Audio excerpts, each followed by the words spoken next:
La mort de Monsieur Kofi. Monsieur Kofi était un homme respecté dans son village, situé dans un pays d'Afrique de l'Ouest. Il avait passé sa vie à travailler dur pour subvenir aux besoins de sa femme et de ses enfants. Mais un jour, Monsieur Kofi est décédé, laissant derrière lui une famille en deuil. Sa femme, Madame Kofi, était dévastée par la perte de son mari. Les funérailles ont été organisées selon les traditions du village, et Monsieur Kofi a été enterré dans le cimetière familial. Mais ce qui s'est passé ensuite a laissé tout le monde perplexe. Chaque nuit, à partir de 1h du matin, Monsieur Kofi est revenu chez lui. Il ouvrait les marmites et mangeait ce qu'on avait préparé pour le dîner. Les premiers temps, la famille a cru que c'était un rêve, mais bientôt ils ont réalisé que c'était bien Monsieur Kofi qui revenait. La famille de Monsieur Kofi était terrifiée. Ils ne comprenaient pas pourquoi il revenait et ce qu'il voulait. Madame Kofi a essayé de lui parler, mais il ne répondait pas. Il se contentait de manger et de repartir comme il était venu. Les nuits se sont succédées, et les visites de Monsieur Kofi sont devenues de plus en plus fréquentes.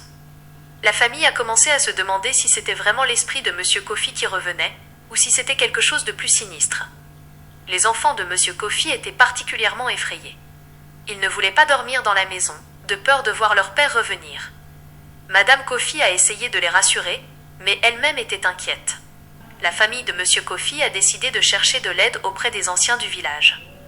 Ils ont consulté des guérisseurs et des sorciers, mais personne ne semblait pouvoir les aider. C'est alors qu'un jeune garçon du village a suggéré de consulter un vieux sage qui vivait dans la forêt. Le vieux sage a écouté l'histoire de la famille et a hoché la tête. « Je sais ce qui se passe », a-t-il dit. Monsieur Kofi est revenu parce qu'il n'est pas satisfait de la vie qu'il a menée. Il a laissé quelque chose d'inachevé et il ne peut pas partir en paix. La famille de Monsieur Kofi a décidé de consulter les voyants et les sages du village pour essayer de comprendre pourquoi Monsieur Kofi revenait chez lui toutes les nuits. Les sages ont écouté leur histoire et ont hoché la tête. « Nous devons aller à la tombe de Monsieur Kofi », ont-ils dit. « Nous devons déterrer son corps et voir ce qui se passe. » La famille a été choquée, mais les sages ont insisté. Ils sont allés à la tombe de Monsieur Kofi, ont déterré son corps et l'ont emmené dans un endroit secret. Là, ils ont essayé d'ouvrir le ventre de Monsieur Kofi pour voir ce qui se passait à l'intérieur. Et ce qu'ils ont découvert les a laissés sans voix. Le cœur de Monsieur Kofi battait encore. Les sages ont compris que Monsieur Kofi n'était pas vraiment mort, mais qu'il était dans un état de coma profond.